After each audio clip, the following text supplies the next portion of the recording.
Saya ingin bertanya, apakah boleh seorang muslim bersyukur dengan hari kelahirannya dengan berbagi-bagi makanan apa ini yang kadang dengan merayakan ulang tahun. Maksudnya apa ini? Dikesankan ya. Dan apakah boleh memakan makanan yang diberikan orang yang merayakan ulang tahun walaupun dia muslim? Sama saja ya, sama saja dengan ulang tahun. Anda tanya langsung aja apa hukumnya ulang tahun gitu kan. Ya, setahu saya tidak boleh, setahu saya. Dan tidak usahlah sibuk dengan ulang tahun ini. Kenapa sibuk dengan ulang tahun? Gitu kan. Kalau Anda tidak ulang tahun, kenapa? Coba saya tanya. Hah? Kalau enggak ulang tahun, umurnya jadi pendek. Hah? Ya, atau badannya tinggi jadi pendek. Enggak ada. Nabi SAW enggak pernah rayain ulang tahunnya, enggak usah sibuk ulang tahun tiap tahun gitu kan. Hanya ikutin orang-orang kafir ulang tahun, itu acaranya orang kafir, bawa kue, tiup, nyanyi-nyanyi, disuruh minta apa pada saat itu. Enggak ada dalam Islam itu. Nabi SAW tidak pernah rayain hari lahirnya, enggak juga sahabat, enggak juga tabi'in, enggak juga orang-orang soleh. Yang rayain ulang tahun orang kafir, berarti Anda contohin mereka. Orang soleh kita enggak ada yang rayain, gitu kan. Dan begini akhwat sekalian, kalau Anda hadir di majelis ilmu, mohon maaf, ini saya bahasakan ya, ini bukan seremoni ini Anda hadir di sini, ini bukan untuk ngeramein saja. Antum sudah duduk 2 jam, pegel juga kakinya pasti gitu kan. Ini bukan datang hanya untuk sekedar, oh ustadznya bagus ya, oh materinya bagus ya, oh ini, bukan, oh ajakan teman saya, jangan itu ikhwah dan akhwat sekalian. Saya datang untuk mengetahui hukum Allah dan saya terapkan dalam kehidupan saya, itu pentingnya majelis ilmu. Kalau antum hadir di majelis ilmu, ada orang 10 tahun majelis ilmu, majelis taklim tiap hari, tiap minggu mungkin, tapi tidak berubah-berubah, nggak ada manfaat ilmu itu buat dia. Apa manfaatnya?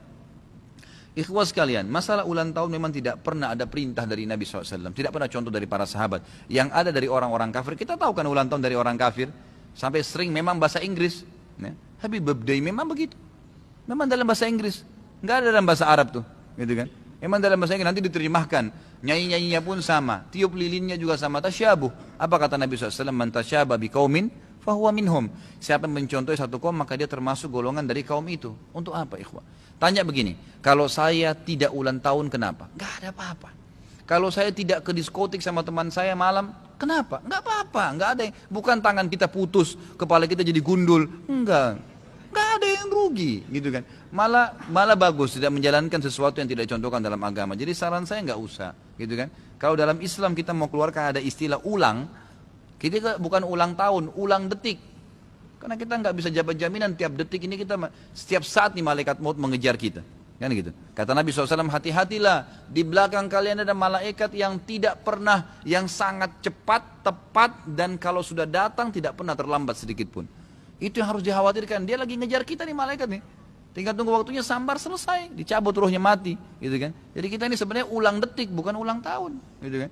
Jadi nggak usah ikut-ikutan, saya sarankan begitu. Sama aja nanti, hanya untuk mengingat, dibahasakan sekarang supaya lebih ada syar'inya gitu kan. Dikatakan milad, bukan ulang tahun. Miladnya lah, membagi-bagi makanan sebagai tanda syukur. Tanda syukur itu ya tiap hari kita bersedekah, bukan setiap tahun ya. Ustaz, kalau kita lupa akan dosa yang telah kita lakukan, saking banyaknya dosa yang telah kita lakukan, bagaimana kita bertobat Ustaz? Apakah bisa memohon ampun atas segala dosa dan keseluruhan? Bisa, keseluruhan semua. Mohon maaf ya, sabar dikit, saya selesaikan dulu ini. Jadi boleh saja, 1 kali taubat untuk minta semuanya boleh, nggak ada masalah. Apakah isi kitab-kitab terdahulu sudah terdapat dalam Al-Quran saat ini? Ada yang terdapat, ada yang tidak. Ada yang terdapat, yang masih berhubungan dengan syariat Allah SWT sekarang, syariat Nabi Muhammad SAW, jadi masih dinukil. Kalau yang tidak, tidak lagi. Ya, tidak ada lagi. Jadi memang itu jelas dipaparkan dalam banyak ayat Al-Quran, bahwasanya Al-Quran cuma datang untuk mengingatkan kesalahan-kesalahan Bani Israel, gitu kan? Jadi bukan lagi menukil semua yang ada di situ. Jika Nabi Adam tidak memakan buah khuldi, apakah manusia tetap akan turun ke bumi? Takdirnya Allah, nggak usah ditanya itu. Nggak usah ditanya. Ini Nabi Adam terus aja disalahin, sudahlah.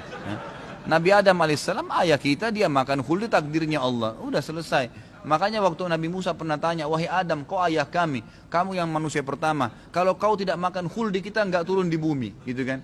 Kata Nabi Adam, wahai Musa, kau nabinya Allah, Allah kasih kamu, Allah ajak bicara kamu langsung, dikenal dengan kalimullah. Allah tulis Tauratnya, ya, Taurat yang kau terima dengan tangannya Allah, gitu kan? Apakah kamu masih mau bertanya? Ya seakan-akan kau sudah Nabi masih bertanya. Kamu masih bertanya sesuatu yang Allah takdirkan buat saya? Maka Nabi Musa terdiam dan Nabi SAW berkatakan, sungguh Adam telah mengalahkan hujahnya Musa 3 kali. Adam telah mengalahkan hujahnya Musa dan Adam telah mengalahkan hujahnya Musa. Udah selesai. Yang lalu saudara, biarkan berlalu. Kita sibukkan diri dengan amal soleh kita sekarang. Oh, Nabi Adam pernah makan buah khuldi, dikeluarkan lalu dia taubat. Ambil pelajaran, selesai. Ashabul Kahfi 7 orang masuk ke gua karena mereka soleh takut dengan Raja Zalim, lalu mereka Allah tidurkan. Sudah selesai. Enggak usah cari di mana gunungnya, di mana guanya, anjingnya warna apa, dan macam-macam enggak perlu. Ambil pelajaran aja. Saya dengar dalam Islam tidak semua pencuri dipotong tangannya. Apakah yang menjadi syarat pencuri dipotong tangannya? Ya kalau dia misalnya mencuri terpaksa, ya kan gitu, atau dia tertuduh, memang begitu. Kalau profesinya baru dipotong tangannya.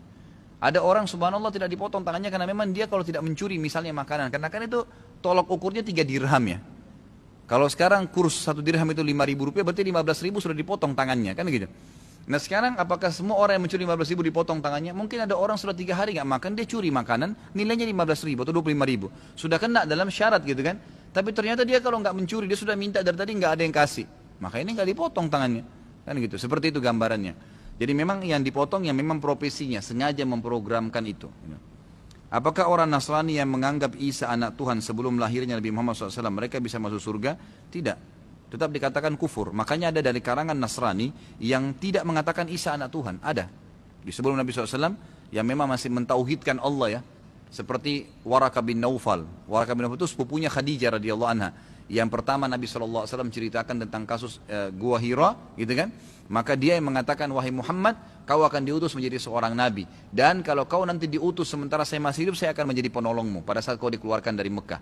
Maka kata ahli sejarah, dalam 6 bulan wahyu terputus waktu itu, terputus wahyu. Maka Waraka bin Naufal mati, meninggal waktu itu.